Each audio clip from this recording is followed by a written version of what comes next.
Along the road outside of Pale, Washington, about 100 miles south of Olympic National Park, a small sign jumps out at you from around the bend. Hand-painted and easy to miss if you aren't looking for it, the sign points down a gravel turnoff at a steep decline off the main road. And the moment you turn your car downwards, you're greeted with that sweet summer sound of gravel crunching beneath your tires.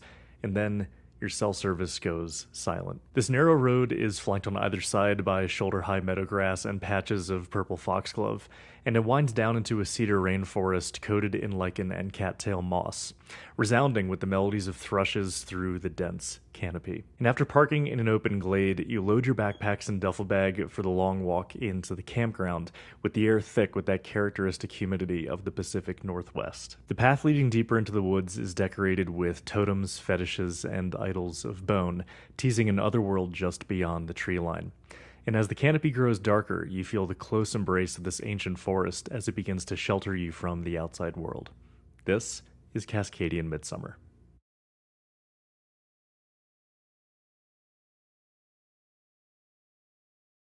Cascadian Midsummer is one of the foremost heathen music gatherings in the United States, and while the setting described above is a core component of this reputation, quite literally offering an open-air music experience like no other, it is also because the organizers at the Red Hawk Avalon demonstrate an unwavering dedication for carving out an intentional and authentic space for heathen expression. And then threading all of this together is an open and welcoming community of festival goers who truly feel like family by the festival's end. So suffice it to say, Cascadian Midsummer is perhaps the best heathen gathering for me to kick off dirt worship with, because within this brief festival of only 500 or so attendees, so many of the most beautiful aspects of the heathen revival movement manifest. Those aspects we're going to introduce here in this blog by going through the daily happenings of the festival's program with a focus on its ceremonies and rituals. And there will be some topics worth diving deeper into on their own, which will be saved for follow-up posts and videos, as this right here ended up being quite long enough on its own. So thank you for watching. Don't forget to like and subscribe to help grow the channel. And now let's talk about the daily rituals of Cascadian Midsummer, the Sacred Grove.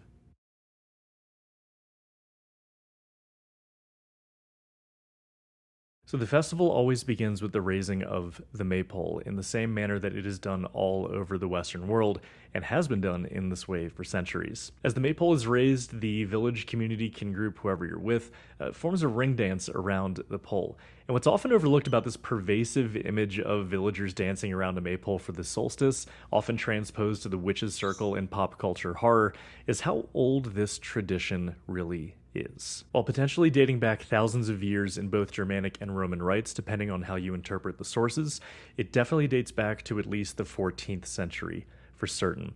So when we today gather to dance around a maypole, we are participating in a centuries-old ritual for welcoming the summer solstice, nearly 700 years back, to a time when the line between Christian and heathen was far more blurred in village or peasant life. It is the perfect example of what I call a ritual of remembrance, which connects us to cyclical time and our ancestors through embodied ritual. This type of ritual that's been done for centuries, being a centerpiece of a modern heathen gathering, is a perfect example of cross-pollination between traditional folk culture and the heathen revival, a topic that I have so much to say on and will be doing so in future editions of Dirt Worship. But I do want to say for now, to at least get us thinking about it, is that the heathen revival has a strange reluctance to engage with traditional folk culture, despite the fact that folk culture is directly related to the pagan past that we idolize, romanticize, and celebrate, compared to many of our newly invented traditions, which are quite honestly gained from mass media like video games, movies,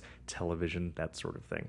I just want to get us to think about why maybe that might be, that we are reluctant to engage with traditional folk culture. I have some ideas, but I'd like to maybe hear your thoughts down in the comments. Reinforcing the value of embracing traditional folk culture was a consistent sentiment that I heard from people who had participated in this ring dance for the first time, noting that it was a spiritual experience to dance in such a ritualistic fashion with a community, reminding me of even my first time dancing a long dance many years ago, which had a similar effect on me. But back to the festival. Each day at roughly 7:30, a different ceremony gathered around the central bonfire, led by different orators in different groups, honoring the solstice in their own ways.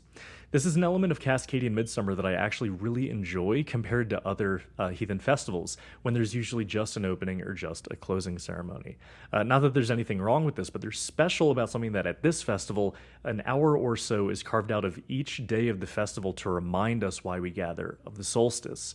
And on this first day was the Animist Mass. The underlying theme in this ritual, both the speech and the actual ceremony, is that of interconnectedness, which won't surprise avid followers of animism.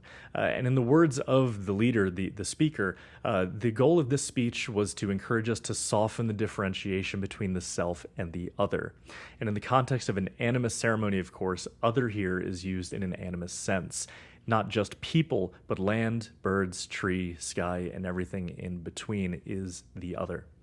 This animist interconnectedness beyond the self was reinforced by another ecological emphasis of the ritual, expressed by the dictum that we should belong to a place that we feel the need to care for. The ceremony itself was actually quite immersive. A drummer stepped into the middle of the bonfire, not yet lit, and led a vocal drone for the audience to repeat back. Once the drone was established, a simple chant motif was introduced that the audience repeated back in hypnotic repetition, while some chose to hold the drone instead. As the melody went on, then the drummer introduced more harmonies for others to add in as they wish, and also repeated back slowly. The real effect of music like this is the obfuscation of time, which was absolutely felt by most in attendance. To repeat a simple chant against a drone, especially in a group under an open sky, quite literally creates a trance-like sense of timelessness. Time loses meaning. That's a rare experience in the 21st century, and something powerful that these types of ceremonies do for those who participate. So as the audience sang this chant, the orator who spoke the sermon at the beginning wove a piece of cloth around the circle of a few hundred or so people, and for those who consented, had the cloth wrapped around their wrists like this. And after a few laps, it became clear that the orator was weaving a web throughout those in attendance, making the symbolic real to directly quote his sermon, and weaving a web of interconnectedness between neighbors. This whole process ended up taking about a half hour or so, but I only knew that once I checked the clock when it was done, because as I said, the singing, the obfuscation of time, made it seem as both an eternity and a fleeting moment, both at once. And then my favorite touch is that the end of this cloth, which was weaving everyone together, ultimately ended at the maypole and wrapped around the base of that, again reminding us that we're all connected to the solstice at that particular ceremony. I just thought it was a nice touch. So some expressed a reluctance to engage with such an intimate act of binding yourself to strangers, and I concede that that is a valid perspective depending on personal experiences, but as an extrovert, that thought didn't once cross my mind, but more importantly is that aspect was voluntary. To me, it was quite a powerful example of making the symbolic real, which was the point or one of the main takeaways from the opening sermon, and the ceremony had quite the effect of letting a community experience slow, intentional time together. Again, a rare experience in the 21st century. And as we will see with day 2, this slowness will actually become a motif underlying the festival's ceremonies.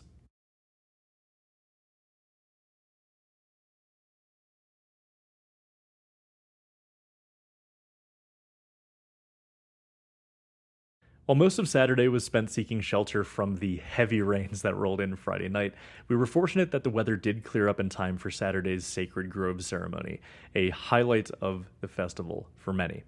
Once more, the spoken segment of the sermon, if you will, of the ceremony placed a heavy emphasis on animist values of interconnectedness and the celebration of unity and togetherness. But even more so than the other ceremonies, this one also highlighted a sentiment common to these kinds of modern heathen gatherings, that of anti-capitalism. One never really has to look too hard to find the political implications or leanings of these gatherings, as we all tend to wear them on our sleeves in such a space. But this exemplified the fact that to many modern heathens, anti-modernism is not necessarily a regressive thing, but can be, ironically, progressive. The current modern state is not good enough, so we must seek to better it by moving past it, transcending it altogether, rather than moving backwards from it. In this case, exploitative and extractive capitalism is singled out as a major symptom of this kind of modernity that needs to be eschewed altogether. I wanted to highlight this because from experience, I know many of you who attended the ceremony, many modern heathens will understand what I'm saying here, but many looking at modern heathens from the outside immediately assume that anti-modernism stems from like a regressive desire to move backwards. And while this can definitely be the case for certain heathens, especially those blood and soil types, this accusation doesn't quite stand up to the realities of more progressive heathen groups such as those found here at Cascadian Midsummer.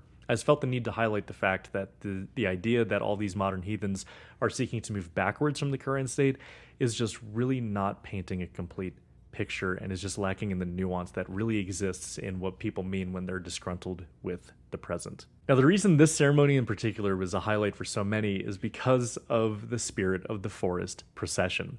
As the speaker concluded their sermon, an elaborate towering figure of moss, leaves, and sticks with big moth eyes, which could have been straight out of Ori and the Blind Forest, came lumbering out of the woods and towards the circle, flanked on either side by folks dressed in moss and a single masked priestess figure. The procession moved at a glacial, steady pace towards the fire, echoing the emphasis on slowness I mentioned earlier, which intentionally seems to carve out a different experience of time from everyday life.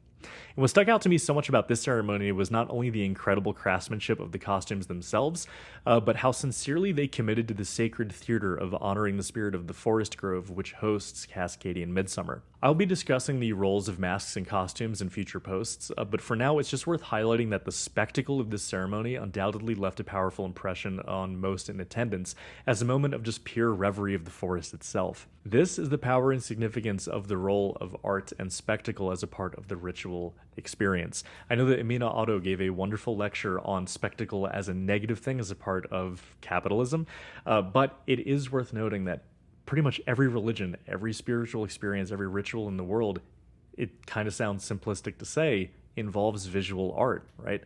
You will be hard-pressed to find a ritual ceremony as a part of any world religion or spirituality which is completely devoid from spectacle. I just want to put that in as a friction, the idea that yes, spectacle can be used to exploit, but spectacle can also be a means of enchanting, and you can even argue that it enchants, or that it exploits because it enchants in a nefarious way, but enchantment through spectacle is a very important part of ceremony, of ritual, and of spiritual experience. And just the beauty and the care and the craftsmanship put into the costumes as a part of this particular ceremony is a wonderful example of how spectacle can be used to actually enhance or improve or strengthen the feeling of spiritual connection to the point of the ceremony, and that is being in reverie of the forest. Plus, it was just adorable watching all the kids in attendance try to follow the slow pace of the procession behind the moss folk.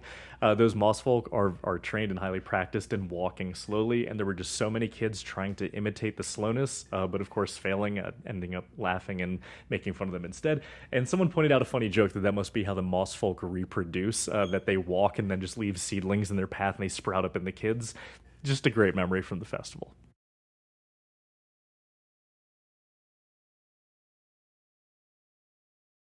Which brings us to day 3, with the final ritual of this year's festival led by my friends at the Kvasir Kindred. Kindred here, for those who aren't familiar with the word, meaning a close-knit heathen family of sorts. Not a perfect explanation, but at least good enough for now. So while Cascadian Midsummer is not strictly a Norse heathen gathering and is instead opened up to a diverse array of heathen expressions, including Wiccan and Druidic, there is a fairly large contingent of Norse heathens who make up the Cascadian Midsummer community. And because the Nordic pagan heritage is just a part of world heritage and is a core building block for neo-paganism more broadly speaking, and has been since the Wiccan movement of the 60s, it is just something more modern heathens, regardless of denomination, can all relate to and recognize. So this Nornirblót began with a ritualistic calling of the 4 cardinal directions, north, south, east, and west, characteristic of most Norse pagan ceremonies that I've attended. And this one was led by 3 women playing the role of the Norns. And after this calling of the directions, a sermon of fate was given before the Kvasir Kindred arranged a choir around a large reservoir that many thought was just filled with water. Then the Kindred sounded off a song, and a procession began in which all in attendance were called to line up to be blessed by the Norns as a part of participating in the ritual. And this blessing consisted of individuals coming up to the Norns, and the women would reach their hands into this reservoir, this well, and would mark the faces of the individuals with a white clay substance. This was very much reminiscent of Midgårdsblót's opening ceremony, for those who might be more familiar with that, especially the procession accompanied by drum and song, and that you could tell that as individuals left the circle with this clay marked upon their bodies, they were deeply moved by the ceremony. and we're honored to participate in it in such a direct way and walk away physically touched by the ritual that they were able to participate in. Now, this Nornirblót has more of a historical bent than the other ceremonies, no doubt due to the academic emphasis of the kindred itself, which led to a fairly unique ceremony that stood out from the others. And especially for those of you wondering what the hell is with this white clay stuff, a small history lesson. A beautiful attention to detail here for the ceremony is that it seemed to be recreating the 19th stanza from the Flusbau, which refers specifically to the Norns and their roles as tenders of Yggdrasil, the world tree. Now, I'm not even going to attempt to pronounce the Old Norse, especially because that will invite some of my dear friends to endlessly give me shit for it. So I'm going to put the Old Norse up, and then I'm going to read Turner's 1836 translation of the stanza, where he writes, "I know that an ash existed called Yggdrasil, its lofty size covered with white clay. Then comes the rain that falls in the valleys. It stands always green over Orðabrunn." For those who are not familiar, Orðabrunn is just one of the wells that stands at the base of Yggdrasil, tended by one of the Norns. So, thus, as we can see from this passage, that the Norns are related to the world tree by spreading white clay on its bark. And with the added connection in the Nordic story world between humans and trees present that we can find, this was a ceremony in which the Norns embodied this old ritual by tending to humans as they would the world tree through the smearing of this white clay. This ritual was just a really striking and impressive example of how the study of history and how historians are getting involved in the heathen revival to recreate rituals that are actually tied to some kind of historical source, being both meaningful to the present while also linked to some kind of tradition and to the past. It's not necessarily a prerequisite that a heathen revival ritual needs to be connected to, historical sources, but I think we can all agree that there's something special that really happens when we do participate in something that is recreated from these older sources. Creates maybe a stronger sense of connection.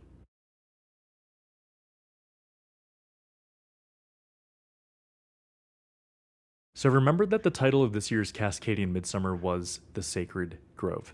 With this in mind, it should not surprise some of you if you've realized by this point that the overarching symbol tying all of these rituals together is that of the tree.